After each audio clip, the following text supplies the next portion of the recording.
लोग अक्सर यह सोचकर परेशान रहते हैं कि अमीर लोग और भी अमीर कैसे होते जाते हैं, जबकि वे दिन रात मेहनत करके भी अपने बिलों, कर्जों और जिम्मेदारियों से बाहर नहीं निकल पाते। बाहर से लगता है जैसे दुनिया उनके खिलाफ है, मानो किस्मत किसी और की जेब में बंद है। लेकिन असली सच्चाई इससे कहीं अधिक कठोर है। धन कभी भी न्याय के नियमों पर नहीं चलता। धन ताकत के नियमों पर चलता है, और ताकत मांगी नहीं जाती, ली जाती है। यही कारण है कि अधिकतर लोग जीवन भर संघर्ष करते रहते हैं, क्योंकि वे अब भी यह मानकर चलते हैं कि मेहनत का फल जरूर मिलेगा, उनका समय जरूर आएगा, कोई ना कोई उनकी ईमानदारी देखकर उन्हें आगे बढ़ा देगा। लेकिन जो लोग धन की दुनिया में ऊपर बैठे हैं, वे न इंतजार करते हैं न उम्मीद। वे अपनी परिस्थितियों को झुकाते हैं, लोगों को झुकाते हैं और अंततः धन को भी झुका लेते हैं। धन की दुनिया किसी परी कथा की तरह नहीं चलती। इसमें जीतता वही है जो इस खेल को दूसरों से पहले पहचान लेता है। और यही वह ज्ञान है जिसे सुनकर कई लोग असहज हो जाते हैं, क्योंकि यह प्रेरणादायक बातें नहीं है, यह कठोर, असुविधाजनक और भीतर तक हिला देने वाला सच है। यह वही ज्ञान है जो एक साधारण इंसान को असाधारण बना देता है, अगर वह इसे धारण करने की हिम्मत रखता हो। अधिकतर लोग सोचते हैं कि धन बुद्धि, किस्मत या किसी विशेष प्रतिभा से आता है। अगर ऐसा होता तो दुनिया के सबसे तेज दिमाग वाले लोग कभी गरीबी में न मरते और सबसे मेहनती लोग सबसे अमीर होते। लेकिन वास्तविकता इसके बिल्कुल उलट है। धन का खेल बुद्धि नहीं, चालाकी पर चलता है। मेहनत नहीं, रणनीति पर चलता है। और इस रणनीति की जड़ें बहुत गहरी हैं। यही कारण है कि साधारण व्यक्ति दिन रात मेहनत करता रहता है, लेकिन जाल में ही फंसा रहता है, जबकि चालाक लोग चुपचाप साम्राज्य खड़ा करते जाते हैं। असली खेल की शुरुआत तब होती है जब आप यह समझ जाते हैं कि धन कभी भी निष्पक्ष नहीं है। धन एक हथियार है। कमजोर हाथों में यह फिसल जाता है, मजबूत हाथों में यह बढ़ता है। और इस हथियार को पाने के लिए सबसे पहले आपको अपनी पुरानी पहचान तोड़नी पड़ती है। जब तक आप परिस्थितियों के शिकार की तरह सोचते रहेंगे, तब तक आप हमेशा खाए जाएंगे। लेकिन जैसे ही आप देखने लगते हैं, समझने लगते हैं और प्रतिक्रिया देने के बजाय निरीक्षण करना शुरू करते हैं, वहीं आपकी अंदरूनी शक्ति जन्म लेती है। आम आदमी दिन रात काम करता है, तनख्वाह बचाता है, नियमों पर चलता है, और फिर भी उसका जीवन एक पिंजरा बना रहता है। उसकी सारी मेहनत किसी और को अमीर बनाती है, क्योंकि वह केवल मेहनत पर विश्वास करता है, प्रभाव पर नहीं। न्याय पर विश्वास करता है, शक्ति पर नहीं। और यही कारण है कि वह हमेशा संघर्ष में रहता है। धन का पहला नियम है, मौन को हथियार बनाओ। आम लोग अवसर के लिए विनती करते हैं, बातों में अपनी कमजोरी उंडेल देते हैं, हर जगह अपनी जरूरत दिखा देते हैं। लेकिन मौन दबाव पैदा करता है। मौन सामने वाले को बेचैन करता है। मौन में बैठा व्यक्ति कमरे में सबसे शक्तिशाली बन जाता है, क्योंकि लोग इस खाली जगह को सहन नहीं कर पाते और वे अपनी ही कमजोरियां उगल देते हैं। धनवान लोग इसलिए शांत रहते हैं क्योंकि शांत व्यक्ति को नियंत्रित करना असंभव होता है। जब आप चुप रहते हैं, आप सुनते नहीं, आप पढ़ते हैं। हर हाव भाव, हर सांस, हर झूठ, हर बेचैनी। यही वह क्षण होता है जब शक्ति आपके हाथ में आने लगती है। लेकिन मौन अपने आप में पर्याप्त नहीं है। अगर आपकी भावनाएं आपके चेहरे पर लिखी रहेंगी, तो आप फिर भी काबू में किए जा सकते हैं। इसलिए अगला नियम है, अवाच्य बनो। ऐसा बनो जिसे पढ़ा न जा सके। जो व्यक्ति अपनी भावनाएं छुपा लेता है, वह अनुमान के दायरे से बाहर हो जाता है। अनुमान से बाहर व्यक्ति नियंत्रण से बाहर हो जाता है। और जैसे ही आप नियंत्रण से बाहर हुए, आप खतरनाक बन जाते हैं, क्योंकि खतरनाक वही होता है जिसे कोई समझ न सके। जो अगला कदम कब उठाएगा किसी को पता ना हो। वही व्यक्ति धन की दुनिया में आगे बढ़ता है, क्योंकि वह भीड़ का हिस्सा नहीं रहता, वह भीड़ के ऊपर खड़ा होता है। अमीर और शक्तिशाली लोग केवल धन का खेल नहीं खेलते, वे मनुष्यों का खेल खेलते हैं। और इसी खेल का पहला नियम है भावनाओं को पढ़ना और उन्हें अपने हित में मोड़ देना। सामान्य लोग अपने चेहरे पर सब कुछ लिखकर घूमते हैं, डर, लालच, असुरक्षा, बेचैनी, सब कुछ उनकी आंखों में साफ दिखाई देता है। यही कमजोरी उन्हें पूरी जिंदगी किसी अदृश्य जंजीर से बांधे रखती है। लेकिन जिसने अपनी भावनाओं को मौन कर दिया, वह किसी धुंधली परछाई की तरह हो जाता है, अदृश्य, अडिग, अपठनीय। ऐसे व्यक्ति को कोई नियंत्रित नहीं कर सकता। और यहीं से शक्ति का दूसरा चरण शुरू होता है, अपने अंदर ऐसी नीरवता पैदा करना कि आपका मन किसी तलवार की धार जितना स्थिर हो जाए। जब आप अपठनीय हो जाते हैं, लोग आपकी अगली चाल का अनुमान नहीं लगा पाते। जो अनुमान नहीं लगाया जा सकता, उसे पराजित भी नहीं किया जा सकता।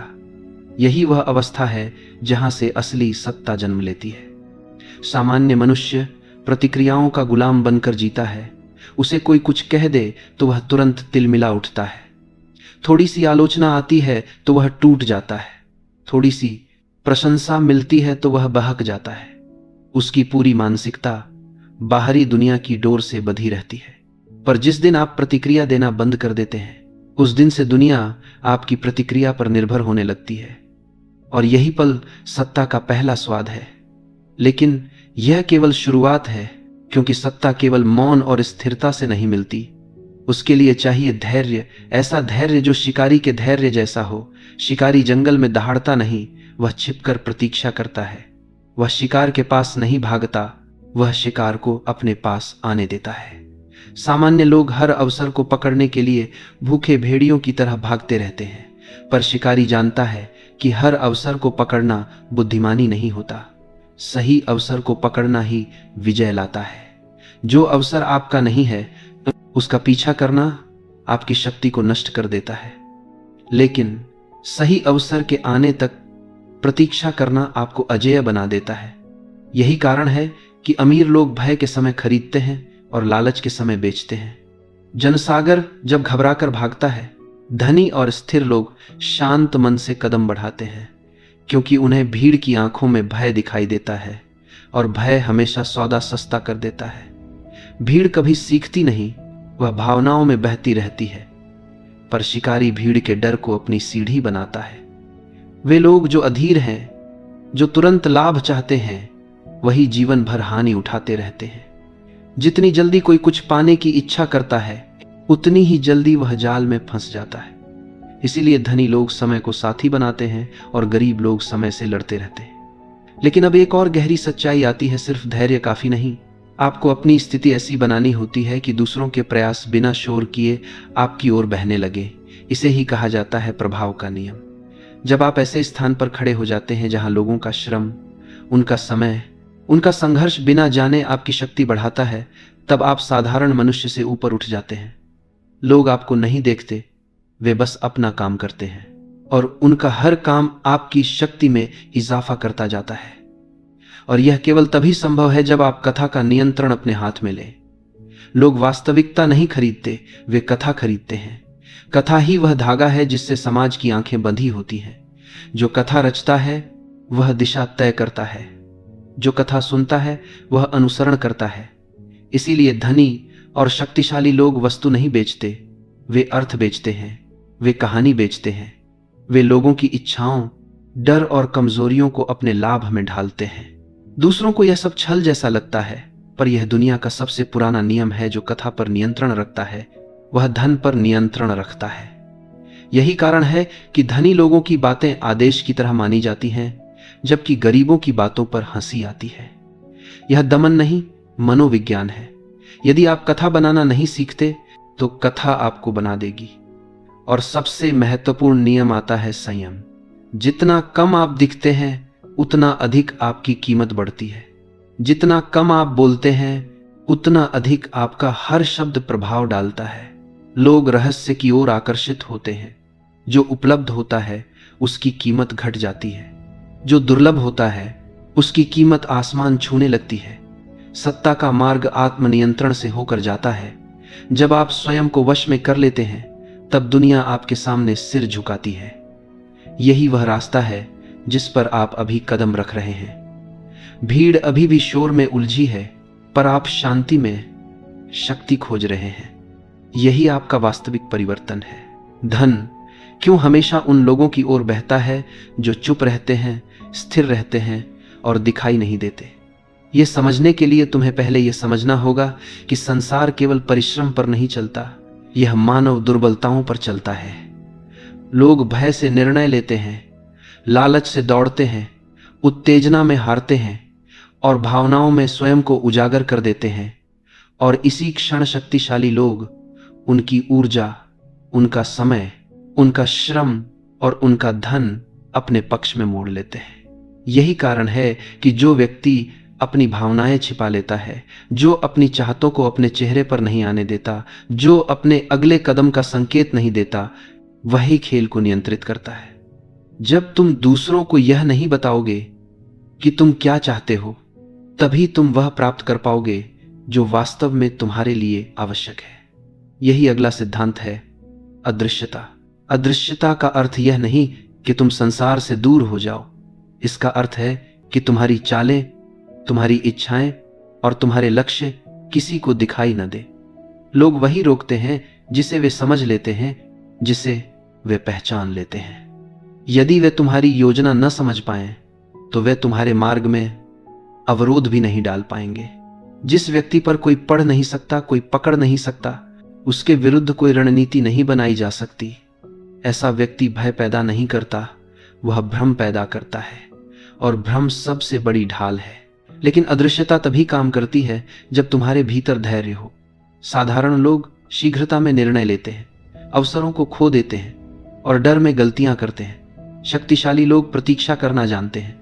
वे देखते हैं, सुनते हैं और सही क्षण आने तक स्थिर रहते हैं। धैर्य कोई साधारण गुण नहीं है, यह एक हथियार है।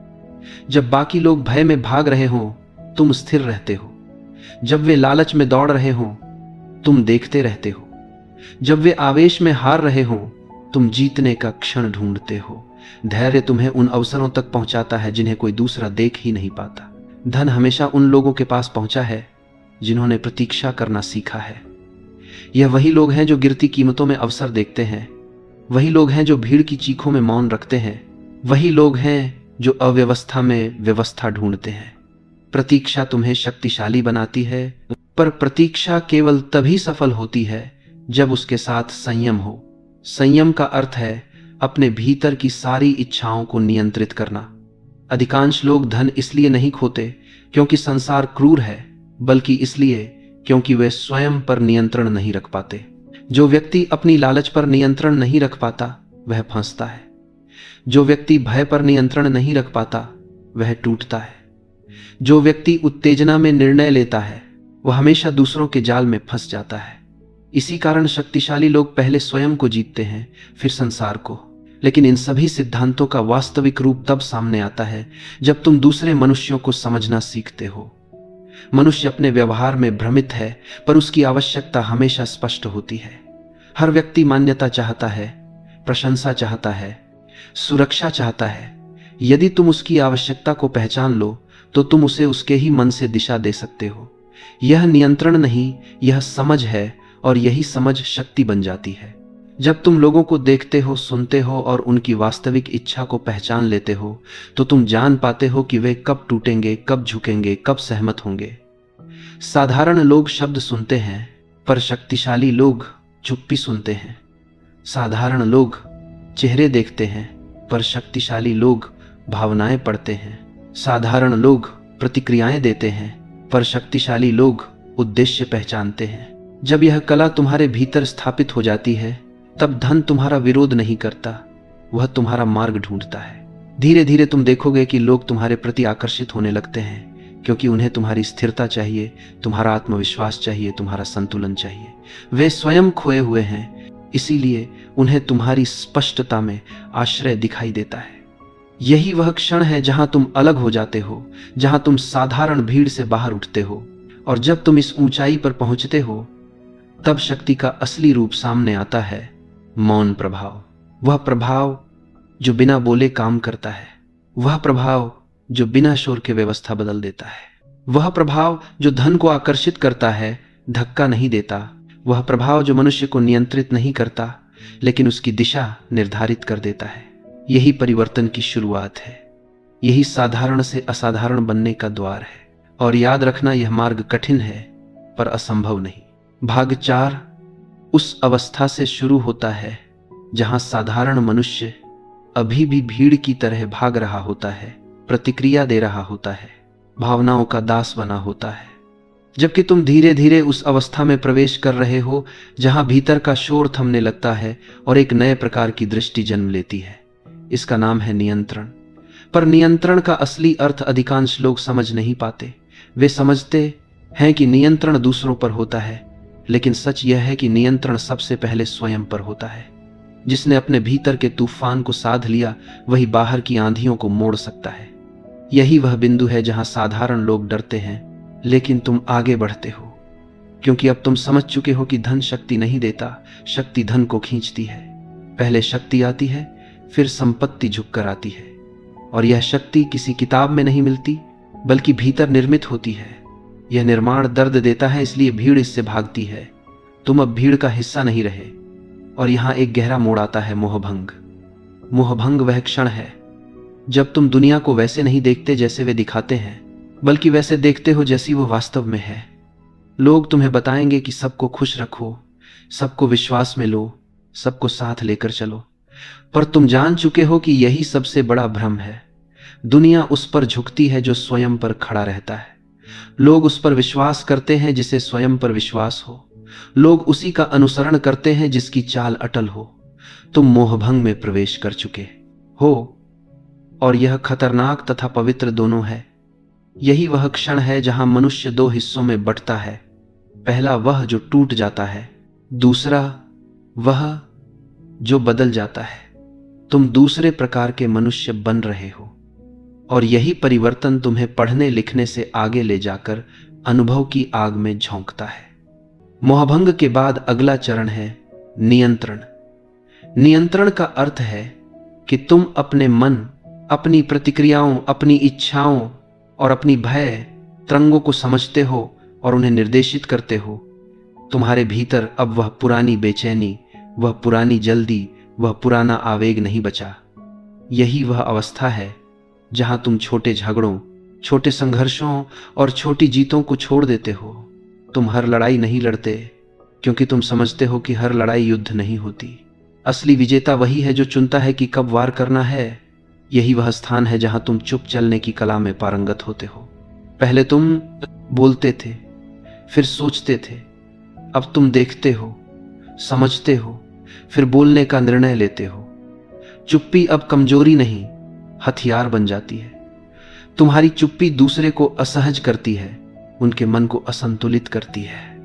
वे अनुमान लगाते हैं, वे कांपते हैं, क्योंकि उन्हें पता नहीं तुम क्या सोच रहे हो। यह तुम्हें अदृश्य शक्ति देता है, अनुमान शक्ति का रिक्त स्थान। यह खाली स्थान तुम्हारा कवच है। नियंत्रण का तीसरा स्तर है परछाइयों का साम्राज्य। जब तुम दिखाई नहीं देते, लेकिन तुम्हारा प्रभाव हर जगह पहुंचता है।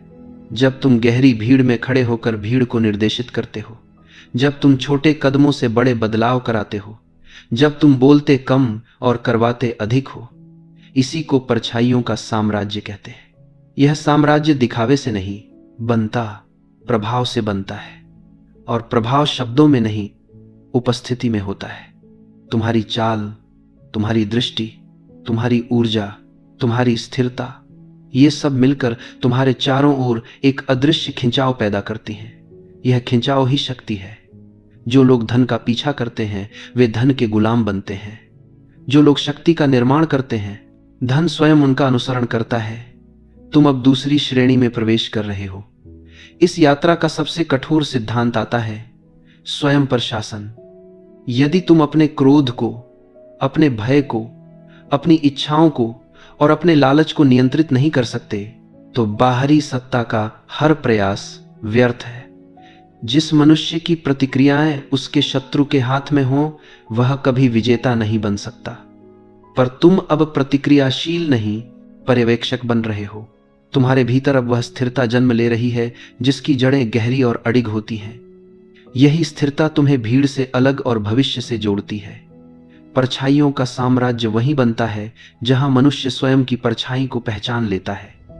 और तुम अब उसी स्थान पर खड़े हो, अंधेरे और प्रकाश के बीच। यदि तुम इस मार्ग पर चलते रहे तो तुम केवल खिलाड़ी नहीं रहोगे, तुम खेल बन जाओगे।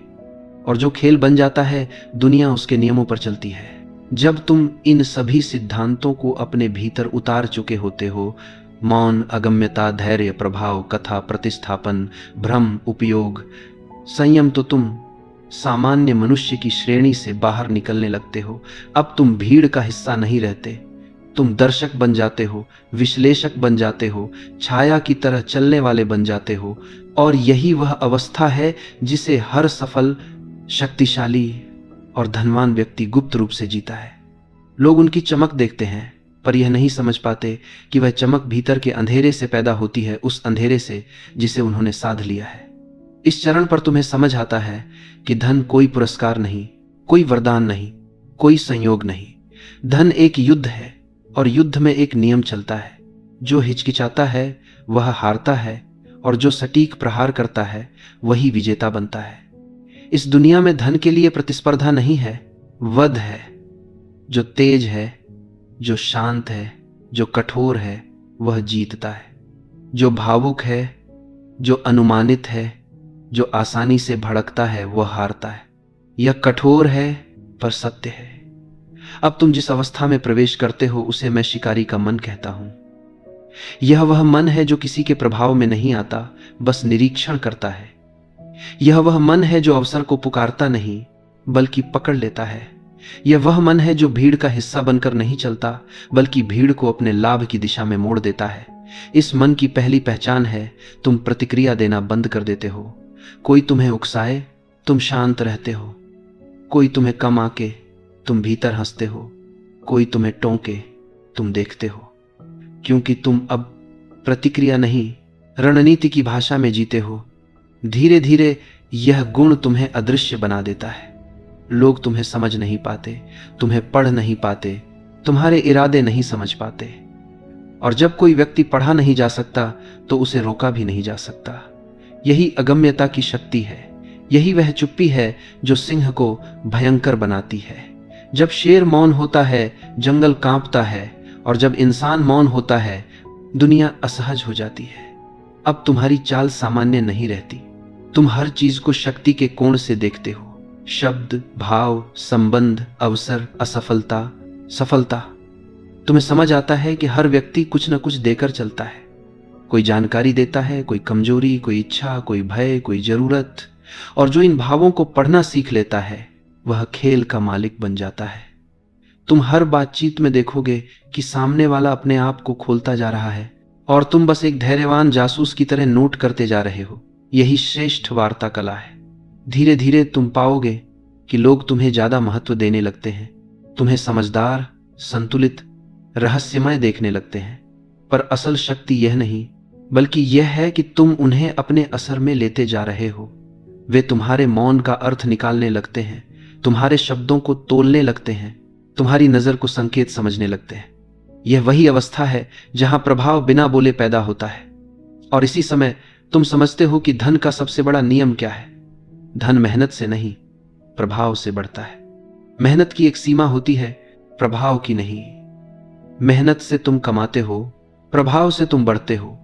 यही कारण है कि कुछ लोग 10 साल खटते रहते हैं और कुछ लोग एक निर्णय से सब बदल देते हैं। कड़ी मेहनत तुम्हें दिन में 10 घंटे आगे बढ़ाती है, लेकिन सही प्रभाव तुम्हें 10 साल आगे पहुंचा देता है।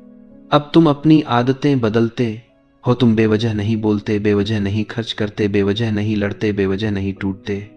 तुम अपनी शक्ति एकत्र करते हो। तुम अपने भीतर एक शांत, स्थिर, कठोर केंद्र बनाते हो और यही केंद्र तुम्हें अजेय बनाता है। आम लोग भावनाओं से चलते हैं, शिकारी सिद्धांतों से। आम लोग व्यवस्था का हिस्सा होते हैं, शिकारी व्यवस्था बनाते हैं। अब धन तुम्हारे लिए भाग्य नहीं, परिणाम बन जाता है। यदि तुम चुप हो तुम्हें जानकारी मिलती है। यदि तुम शांत हो तुम्हें अवसर मिलता है। यदि तुम धैर्यवान हो तुम्हें सही समय मिलता है। यदि तुम अगम्य हो तुम्हें शक्ति मिलती है। यदि तुम भ्रम रचते हो तुम्हें मूल्य मिलता है। यदि तुम कथा गढ़ते हो तुम्हें भीड़ मिलती है। यदि तुम उपयोग करते हो तुम्हें लाभ मिलता है। यही धन की रचना है, निर्माण नहीं, संचालन।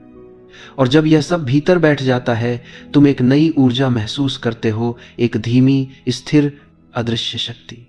यही असली रूपांतरण है। अब तुम दौड़ते नहीं, तुम दिशा बदलते हो। अब तुम प्रतिस्पर्धा नहीं करते, तुम स्थिति तय करते हो। अब तुम दबते नहीं, तुम ध्यान खींचते हो। अब तुम भीख नहीं मांगते, तुम अवसर को मजबूर करते हो कि वह तुम्हारे दरवाजे आए। और इस अवस्था में तुम समझते हो, तुम अभी धनवान नहीं हो सकते, पर तुम अब गरीब नहीं रह सकते, क्योंकि गरीबी मन से निकल चुकी है। भय, उतावलापन, अनुमान, ये सब गिर चुके हैं। अब बाकी है सिर्फ निर्माण, और निर्माण समय की मांग करता है, मेहनत की नहीं। दिशा की मांग करता है, गति की नहीं। यही वह अंतिम अवस्था है जहां तुम अपने भीतर शांति और बाहर शक्ति बन जाते हो। इस बिंदु पर पहुंचकर तुम समझते हो, तुम अब शिकार नहीं, तुम अब शिकारी हो। और जब मन शिकारी बन जाए, तब दुनिया किसी भी कीमत पर तुम्हें गरीब नहीं रख सकती।